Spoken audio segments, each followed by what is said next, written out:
नमस्कार। आप पढ़ रहे हैं ऑडिटिंग में क्लासिफिकेशन ऑफ ऑडिट। इस वीडियो के माध्यम से सबसे पहले आपको बताएंगे final audit, annual audit, period wise audit. इसके पहले मैंने आपको करंट यानी कि चालू अंकेक्षण के बारे में बता दिया है। यहीं से क्वेश्चन पेपर में पूछे जाते हैं, तो इसको हम बेहतर तरीके से आपको बता रहे हैं। आपको अपनी कॉपी में लिखना है एनुअल, दूसरा नंबर मानिएगा आप इसको, एनुअल ऑडिट।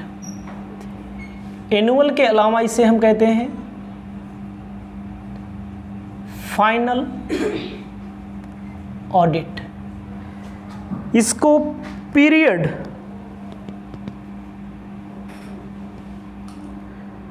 पीरियोडिकल ऑडिट के नाम से जाना जाता है। हिंदी में भी लिख देते हैं। सबसे पहले एनुअल को बोलते हैं वार्षिक अंकेक्षण,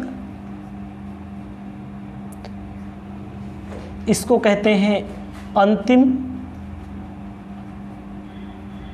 अंकेक्षण, इसको कहते हैं सामयिक अंकेक्षण।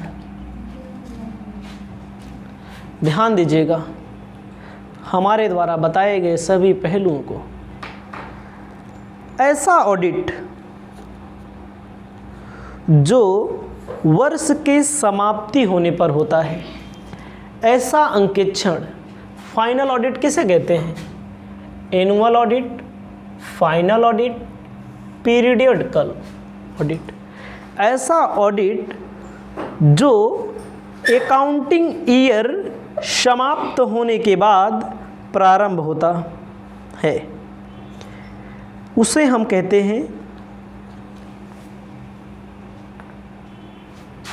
क्या बोलते हैं? Final audit, annual audit. अब इतना तो आप समझ लेंगे। ऐसे ऑडिट स्मॉल बिजनेस के लिए किए जाते हैं। आप वैसे भी सुनते होंगे कि वर्ष के अंत में, फाइनेंशियल ईयर के एंडिंग में क्या होता है? ऑडिट वाला काम ज़्यादा होता है। तो इसके पहले मैंने बताया था चालू, करंट, कंटिन्यू मतलब वर्ष पर्यंत चलता रहता है हमेशा। वो बड़े बिजनेस के लिए होता है, बड़ी बड़ी कंपनियों के लिए होता है। ए वाला कहाँ होता है? ए वाला होता है स्मॉल लेवल बिजनेस में, सिंपल लेवल बिजनेस में। कब होता है? एंडिंग ऑफ अकाउंटिंग ईयर, वर्ष के अंत में होता है। ठीक है, इसे आप अपने कॉपी में लिख लेंगे। एडवांटेज ऑफ एनुअल ऑडिट आपको लिखना है। Advantage of annual audit. इसका एडवांटेज मतलब होता है लाभ। एडवांटेज का मतलब होता है एनुअल ऑडिट का लाभ। ठीक है, सबसे पहले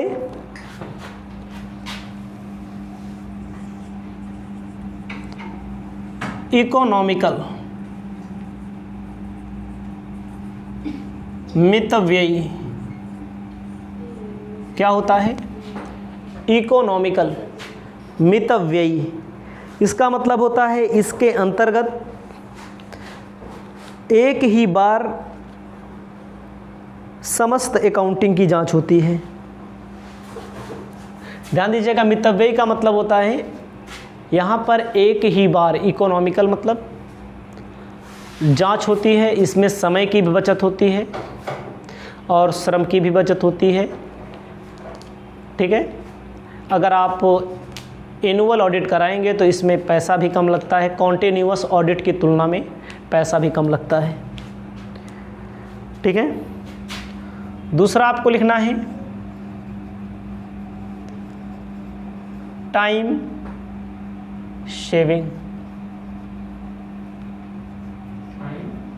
समय की बचत। कॉन्टिन्यूअस में पूरा साल चलता रहता है, यहाँ पर क्या होता है, समय की बचत होगी। ठीक है, सभी के समय की बचत होगी। कॉन्टिन्यूटी इन ऑडिट,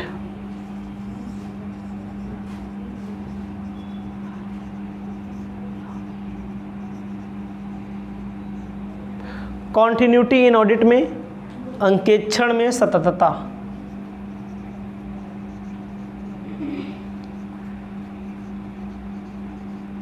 सततता, अंकेक्षण में सततता का मतलब होता है वर्ष के अंत में प्रारंभ होता है और वर्ष के अंत में ही, देखो जैसे हमारा अकाउंटिंग वगैरह होता है भैया, तो हमारा अकाउंटिंग भी, हमारा काम भी वर्ष के अंत में समाप्त होता है। जो अगर ऐसा कोई भूल वगैरह हुआ है तो उसको पकड़ लिया जाता है। और मान लीजिए कॉन्टिन्यूअस ऑडिट हो रहा है, पीछे जो आपने पढ़ा, पीछे अगर छूट गया कोई तो उसको पकड़ा नहीं जा सकता, तो लास्ट में आप किसको पकड़ सकते हैं, पता कर सकते हैं। Fourth number, impossibility to change audited accountant. ध्यान दीजिएगा, इम्पॉसिबिलिटी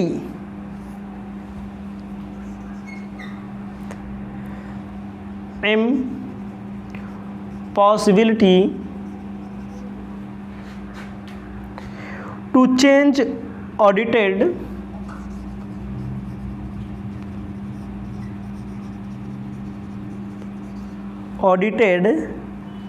अकाउंट्स। अंकेक्षित खातों में हेरफेर असंभव।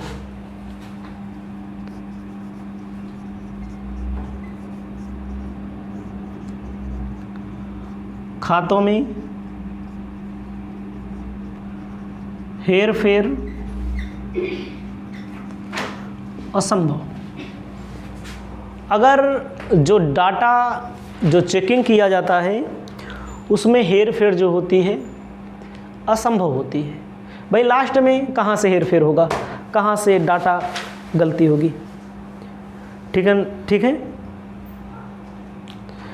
उसके बाद आपको लिखना है 5वां नंबर, सुविधाजनक।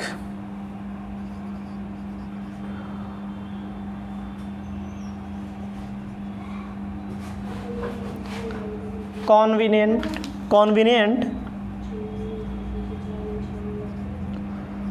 सुविधाजनक होता है, ज़्यादातर लोग इसी को फॉलो करते हैं। वर्ष के अंत वाला ज़्यादा लोग फॉलो करते हैं, क्योंकि इससे जो एम्प्लॉय होते हैं, जो कर्मचारी होते हैं, उनको बार बार परेशान नहीं करना पड़ता। ऑडिटर को भी बार बार परेशान, मतलब कि सबके लिए सुविधाजनक होता है। एक ही बार में सब काम हो जाता है यहाँ पर। 6 नंबर आपको ध्यान देना है, model effect of employ. Moral effect of employ. कर्मचारियों का पर नैतिक प्रभाव होता है।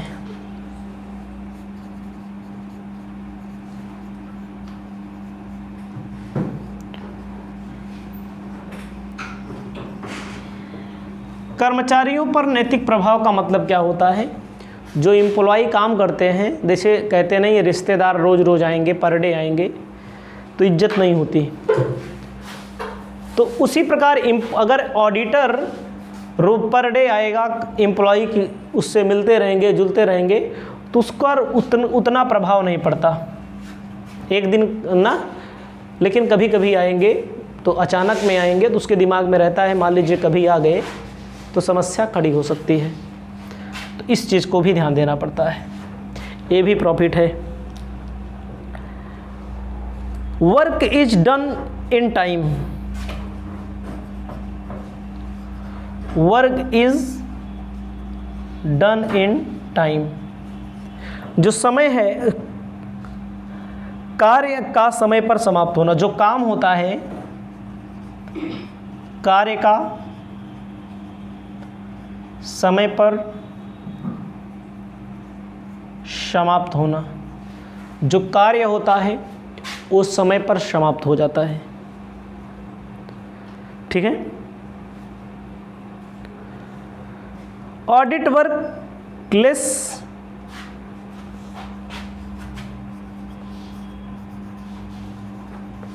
Audit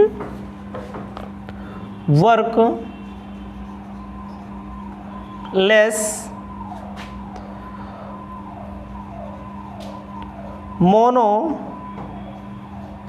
monotonous. अंकेक्षण कार्य कम नीरस होना।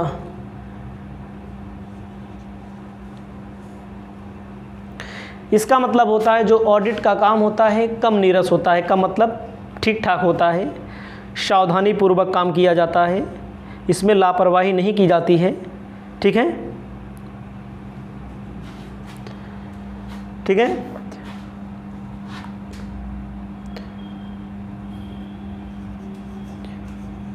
रिड्यूस ऑफ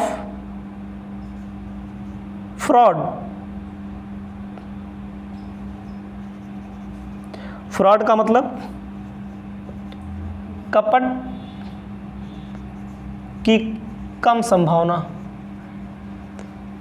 मतलब कि जो कपट होता है, जो फ्रॉड होता है, उसकी संभावना कम होती है।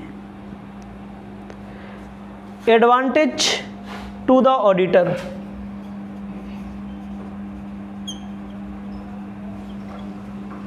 टू द ऑडिटर, अंकेक्षण के लिए सुविधाजनक, अंकेक्षक के लिए सुविधाजनक होता है।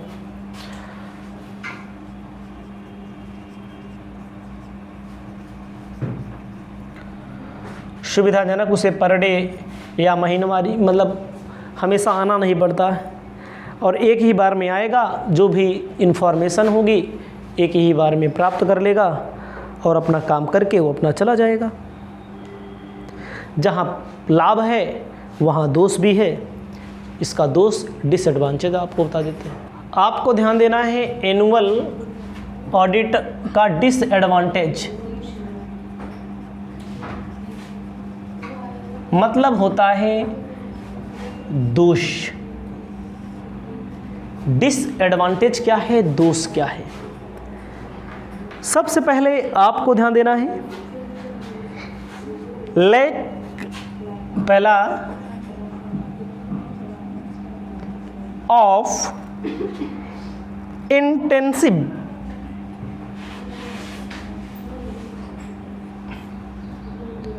ऑडिट, मतलब गहन अंकेक्षण, गहन अंकेक्षण की कमी। देखो भाई, जो काम साल भर होगा, जो काम कॉन्टिन्यूअस होगा, तो उसमें गहनता से काम किया जाता है ना। और जो काम लास्ट में होगा तो उसमें भाई गहनता से इंसेंसिव नहीं हो पाएगा, ये गहन अध्ययन की कमी होगी। अगला होगा knowledge about error,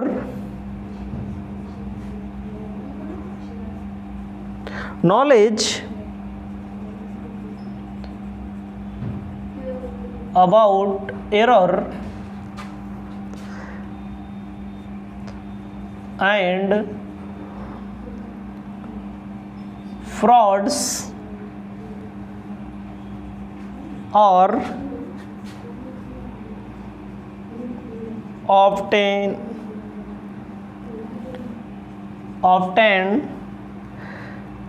at the 11th hour, at the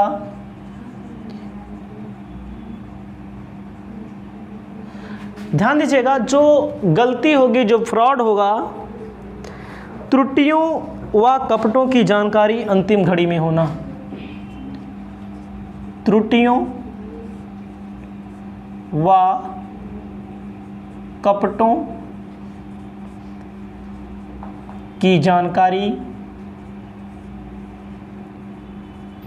अंतिम घड़ी में होना। जो त्रुटियां हैं, जो कपट है, उसकी जो जानकारी होती है एट लास्ट टाइम होता है। ठीक है। Delay in final report,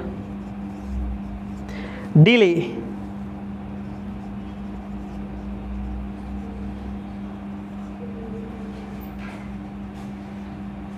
final report, ध्यान दीजिएगा,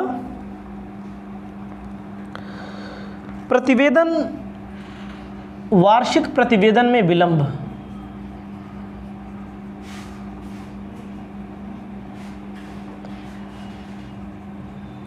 विलंब हो जाता है वार्षिक प्रतिवेदन में।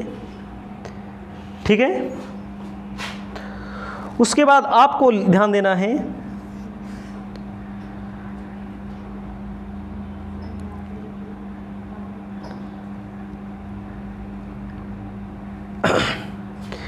इसमें दिया गया है inefficiency in work, inefficiency in work, मतलब कि दिया गया है कार्य में अकुशलता, कार्य अच्छी तरह से नहीं होता, कार्य में कुशलता नहीं होती, अकुशलता होती है कार्य में।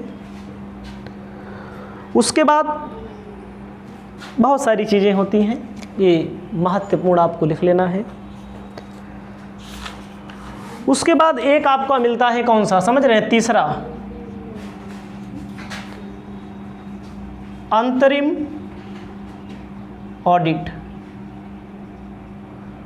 अंतरिम अंकेक्षण, अंतरिम का मतलब होता है जो वर्ष के मध्य में, ध्यान दीजिएगा, जो चालू वाला लॉन्ग में पूछता है, जो अंतरिम होता है जो वर्ष के मध्य में, मीडिएटर, बीच में जो ऑडिट कराया जाता है, उसे क्या बोला जाता है? उसे बोला जाता है अंतरिम अंकेक्षण ना, मध्य में। चौथा होता है, फोर्थ नंबर आप लिखेंगे, प्रक्रिया अंकेक्षण, प्रोसीडर,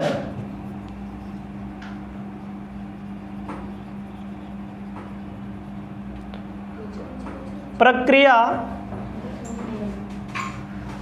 अंकेक्षण। तो इसमें आपको ध्यान देना है,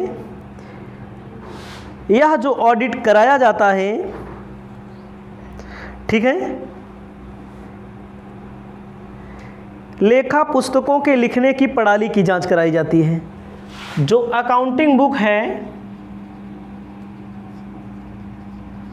अकाउंट बुक में जो लिखने की प्रणाली है, जैसे है single accounting system, double accounting system, इसकी जांच कराई जाती है।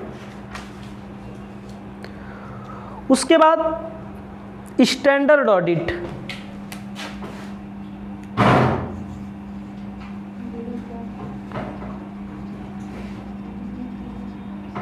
प्रमाप लागत, प्रमाप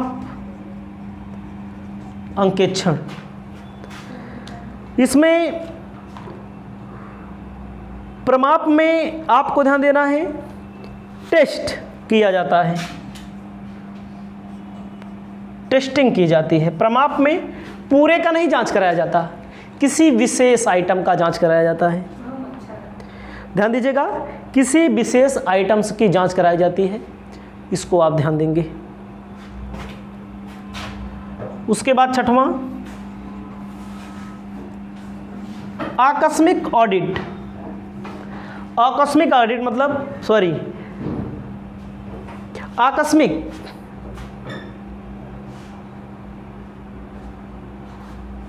किसी विशेष समय पर, जैसे समझिएगा ऑडिट आकस्मिक में क्या होगा, जैसे किसी पार्टनर की डेथ हो जाए, कोई पार्टनर एडमिशन ले,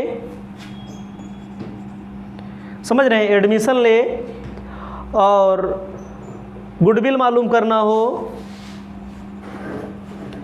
एमलगमेशन करना हो, तो जो जैसे मान लीजिए बीच में होता है, बीच में कोई पार्टनर आना चाहता है, एडमिशन लेना चाहता है, डेथ हो जाती है, गुडविल मालूम करना हो, अमलगमेशन करना हो, तब आकस्मिक ऑडिट कराया जाता है। ठीक है। पार्टियल ऑडिट,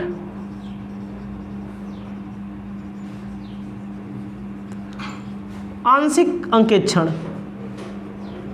आंशिक का मतलब होता है जब किसी विशेष मद के लिए कहा गया है पूरे का नहीं कराया जाएगा, किसी मेन पॉइंट का करवा लीजिए जो ज़्यादा ज़रूरी हो, उसे क्या बोला जाता है, पार्टियल।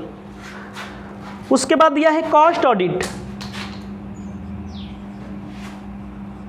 कॉस्ट ऑडिट का मतलब होता है क्या, ऐसे इंस्टीट्यूट जो किसी सामान का निर्माण करते हैं, कोई सामान बनाते हैं, वहाँ पर जो ऑडिट कराया जाता है कॉस्ट मालूम करने के लिए, एक्सपेंडिचर मालूम करने के लिए, उसके लिए बोला जाता है कॉस्ट ऑडिट। उसके बाद दिया गया है मैनेजमेंट ऑडिट। ध्यान दीजिएगा, मैनेजमेंट ऑडिट, मैनेजमेंट ऑडिट का मतलब होता है जो मैनेजमेंट पर का ऑडिट कराया जाए। मैनेजमेंट का मतलब होता है जो लोग काम करते हैं, जो मैनेजर वगैरह होते हैं, उनके प्रोसेस की जांच कराई जाए, उनकी प्लानिंग की जांच कराई जाए कि फालतू पैसा वैसा नहीं खर्च कर रहे हैं। बहुत छोटा छोटा है मैनेजमेंट, मैनेजर से संबंधित। Balance sheet audit. Balance sheet में क्या लिखा जाता है, एसेट्स एंड लायबिलिटी। जब assets and liability, balance sheet assets and liability मालूम करने के लिए ऑडिट कराई जाए तो उसे बोला जाता है balance sheet. Complete audit. Complete audit का मतलब होता है जब मालिक चाहता है कि पूरे का, एक को छूटे ना, पूरे का जांच करा लिया जाए तो उसे बोलते हैं कंप्लीट ऑडिट। उसके बाद इंटरनल ऑडिट। आंतरिक। आंतरिक का मतलब केवल बिजनेस के अंदर के ही चीज़ों को, अंतर नहीं, कर्मचारी। ध्यान दीजिएगा, जो चार्टर्ड अकाउंट, कोई फर्म होती है जहां सब चार्टर्ड अकाउंटेंट काम करते हैं, किसी बाहरी को ना यूज किया जाए, अंदर के ही बड़े बड़े व्यापारों में अंकेक्षण का कार्य स्वयं कर्मचारियों द्वारा किया जाता है, जो अनुभवी होते हैं, ईमानदार होते हैं। बहुत सारी बड़ी बड़ी कंपनियां होती हैं जो ऑडिटर को नौकरी देती हैं। बीच इंटरनल मतलब होता है जैसे सब ऑडिटर है, हमारी कोई कंपनी है, सब ऑडिटर है, तो किसी एक को से ऑडिट करा लिया जाए। उसके बाद है एक्सटर्नल ऑडिट।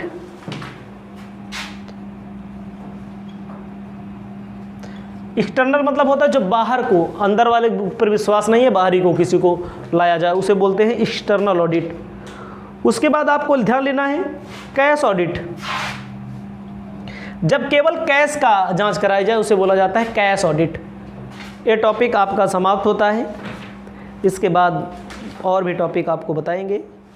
ठीक है, नमस्कार।